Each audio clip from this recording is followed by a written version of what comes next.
ನಮಸ್ಕಾರ ಸ್ನೇಹಿತರೆ. ಭಾರತ ಮತ್ತು ಆಸ್ಟ್ರೇಲಿಯಾ ನಡುವಿನ ಮೂರನೇ ಟೆಸ್ಟ್ ಪಂದ್ಯದ ಎರಡನೇ ದಿನ ಮುಕ್ತಾಯವಾಗಿದ್ದು, ಎರಡನೇ ದಿನವಾಟದ ಅಂತ್ಯಕ್ಕೆ ಭಾರತೀಯ ತಂಡ ಮೊದಲ ಸೆಷನ್ ನಲ್ಲಿ ತಕ್ಕ ಮಟ್ಟಿಗೆ ಮೇಲುಗೈ ಸಾಧಿಸಿದರೂ ಕೂಡ ಎರಡನೇ ಮತ್ತೆ ಮೂರನೇ ಸೆಷನ್ ನಲ್ಲಿ ಆಸ್ಟ್ರೇಲಿಯಾ ಬ್ಯಾಟ್ಸ್ಮನ್ ಗಳು ಅಕ್ಷರಶಃ ಅಬ್ಬರಿಸಿ ಬೊಬ್ಬೆರೆಯುವ ಮೂಲಕ ಬೃಹತ್ ಮೊತ್ತವನ್ನು ಕಲೆ ಹಾಕುವಲ್ಲಿ ದಾಪುಗಾಲನ್ನಿಟ್ಟಿದೆ. ಮೊದಲ ಸೆಷನ್ ನಲ್ಲಿ ಜಸ್ಪ್ರೀತ್ ಬುಮ್ರಾ ಅವರು ಘಾತಕ ಬೌಲಿಂಗ್ ದಾಳಿ ನಡೆಸುವ ಮೂಲಕ ಆಸ್ಟ್ರೇಲಿಯನ್ ಬ್ಯಾಟ್ಸ್ಮನ್ ಗಳಿಗೆ ಅಕ್ಷರಶಃ ನರಕ ದರ್ಶನ ಮಾಡಿಸಿದರೆ, ಎರಡನೇ ಮತ್ತೆ ಮೂರನೇ ಸೆಷನ್ ನಲ್ಲಿ ಅದ್ಭುತ ಬ್ಯಾಟಿಂಗ್ ನಡೆಸಿದ ಟ್ರೆವಿಸ್ ಹೆಡ್ ಮತ್ತೆ ಸ್ಟೀವ್ ಸ್ಮಿತ್ ಅವರು ಭಾರತೀಯ ಬೌಲರ್ಸ್ ಗಳಿಗೆ ಸರಿಯಾಗಿ ತಿರುಗೇಟು ನೀಡಿದ್ದಾರೆ. ಹೌದು ಸ್ನೇಹಿತರೆ, ಅದಕ್ಕೂ ಮುನ್ನ ನೀವು ಕೂಡ ಜಸ್ಪ್ರೀತ್ ಬುಮ್ರಾ ಅವರ ಘಾತಕ ಬೌಲಿಂಗ್ ದಾಳಿಗೆ ಒಂದು ಮೆಚ್ಚುಗೆ ವ್ಯಕ್ತಪಡಿಸುತ್ತಿದ್ದರೆ ಈ ವಿಡಿಯೋಗೆ ಒಂದು ಲೈಕ್ ಮಾಡಿ. ಮತ್ತೆ ನಿಮ್ಮ ಪ್ರಕಾರ ಭಾರತ ತಂಡ ಈ ಪಂದ್ಯದಲ್ಲಿ ಕಂಬ್ಯಾಕ್ ಮಾಡಲು ಯಶಸ್ವಿಯಾಗುತ್ತಾ ಎಂದು ನಮಗೆ ತಪ್ಪದೇ ಕಮೆಂಟ್ ಮೂಲಕ ತಿಳಿಸಿ. ಸ್ನೇಹಿತರೆ, ನಿಮ್ಗೆಲ್ಲ ಗೊತ್ತಿರುವ ಹಾಗೆ ಭಾರತ ಮತ್ತು ಆಸ್ಟ್ರೇಲಿಯಾ ನಡುವೆ 5 ಪಂದ್ಯಗಳ ಟೆಸ್ಟ್ ಸರಣಿ ನಡೆಯುತ್ತಿದೆ. ಈಗಾಗಲೇ ಈ ಸರಣಿಯ ಮೊದಲ ಪಂದ್ಯವನ್ನು ಟೀಂ ಇಂಡಿಯಾ ಗೆದ್ದು ಬಿಗಿದ್ದರೆ, ಎರಡನೇ ಪಂದ್ಯದಲ್ಲಿ ಆಸ್ಟ್ರೇಲಿಯಾ ತಂಡ ಭರ್ಜರಿಯಾಗಿ ಕಂಬ್ಯಾಕ್ ಮಾಡುವ ಮೂಲಕ ಸರಣಿಯಲ್ಲಿ ಸಮಬಲ ಸಾಧಿಸಲು ಯಶಸ್ವಿಯಾಗಿತ್ತು. ಆದರೆ ಈ ಸರಣಿಯ ಮೂರನೇ ಪಂದ್ಯ ನಿನ್ನೆಯಿಂದ ಬ್ರಿಸ್ಬೇನ್ ನಲ್ಲಿ ಶುರುವಾಗಿತ್ತು.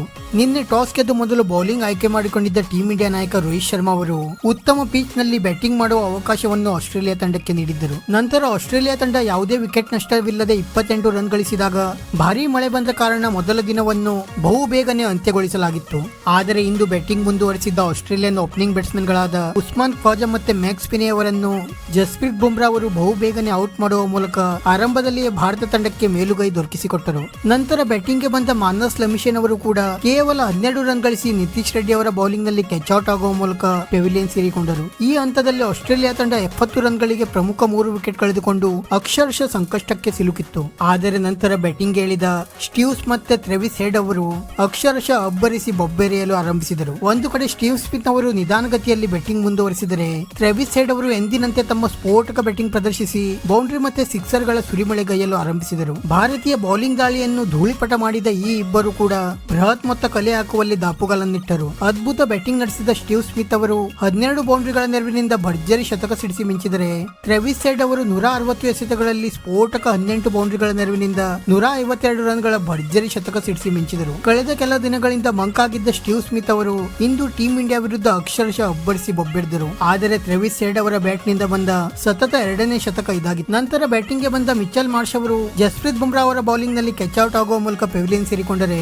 ಅಲೆಕ್ಸ್ ಕೆರಿ ಮತ್ತೆ ಪ್ಯಾಟ್ ಕಮಿನ್ಸ್ ಅವರು ಅಷ್ಟೇ ಅದ್ಭುತ ಬ್ಯಾಟಿಂಗ್ ನಡೆಸಿ ಇನ್ನೊಮ್ಮೆ ಅದ್ಭುತ ರೀತಿಯಲ್ಲಿ ಜೊತೆಯಾಟ ನಡೆಸಲು ಯಶಸ್ವಿಯಾದರು. ನಂತರ ಪ್ಯಾಟ್ ಕಮಿನ್ಸ್ ಅವರು 20 ರನ್ ಗಳಿಸಿದಾಗ ಮೊಹಮ್ಮದ್ ಸಿರಾಜ್ ಅವರ ಬೌಲಿಂಗ್ ನಲ್ಲಿ ಕ್ಯಾಚ್ ಔಟ್ ಆಗುವ ಮೂಲಕ ಪೆವಿಲಿಯನ್ ಸೇರಿಕೊಂಡರೆ, ಅಲೆಕ್ಸ್ ಕೆರಿ ಅವರು ಇನ್ನೂ ಕೂಡ ತಮ್ಮ ಬ್ಯಾಟಿಂಗ್ ಅನ್ನು ಮುಂದುವರಿಸಿದ್ದಾರೆ. ಸದ್ಯ ಆಸ್ಟ್ರೇಲಿಯಾ ತಂಡ 405 ರನ್ ಗಳಿಗೆ 7 ವಿಕೆಟ್ ಕಳೆದುಕೊಂಡು ಎರಡನೇ ದಿನವನ್ನು ಅಂತ್ಯಗೊಳಿಸಿದೆ. ಮತ್ತೆ ಭಾರತದ ಪರ ಅದ್ಭುತ ಬೌಲಿಂಗ್ ದಾಳಿ ನಡೆಸಿದ ಜಸ್ಪ್ರೀತ್ ಬುಮ್ರಾ ಅವರು ಪ್ರಮುಖ 5 ವಿಕೆಟ್ ಪಡೆದು ಮಿಂಚಿದರೆ, ಮೊಹಮ್ಮದ್ ಸಿರಾಜ್ ಮತ್ತೆ ನಿತೀಶ್ ಕುಮಾರ್ ರೆಡ್ಡಿ ಅವರು ತಲಾ 1 ವಿಕೆಟ್ ಪಡೆದು ಮಿಂಚಿದರು. ಇನ್ನು ಕೂಡ ಈ ಟೆಸ್ಟ್ ಪಂದ್ಯದಲ್ಲಿ 3 ದಿನ ಬಾಕಿ ಇದ್ದು, ನಾಳೆ ಟೀಂ ಇಂಡಿಯಾ ಬ್ಯಾಟ್ಸ್ಮನ್ ಗಳಿಗೆ ಅದ್ಭುತ ರೀತಿಯಲ್ಲಿ ಬ್ಯಾಟಿಂಗ್ ಮಾಡಿ ಬೃಹತ್ ಸ್ಕೋರ್ ಕಲೆ ಹಾಕುವ ಅವಶ್ಯಕತೆ ಇದೆ. ಆದರೆ ಆಸ್ಟ್ರೇಲಿಯಾದ ಘಾತಕ ಬೌಲಿಂಗ್ ದಾಳಿಯ ಮುಂದೆ ಟೀಂ ಇಂಡಿಯಾ ಬ್ಯಾಟ್ಸ್ಮನ್ ಗಳು ಯಾವ ರೀತಿ ಅಬ್ಬರಿಸುತ್ತಾರೆ ಎಂದು ಕಾದು ನೋಡಬೇಕಾಗಿದೆ. ವಿಡಿಯೋ ಇಷ್ಟ ಆಗಿದ್ದರೆ ಲೈಕ್ ಮಾಡಿ ಮತ್ತೆ ಚಾನೆಲ್ ಅನ್ನು ಸಬ್ಸ್ಕ್ರೈಬ್ ಮಾಡಲು ಮರೆಯಬೇಡಿ.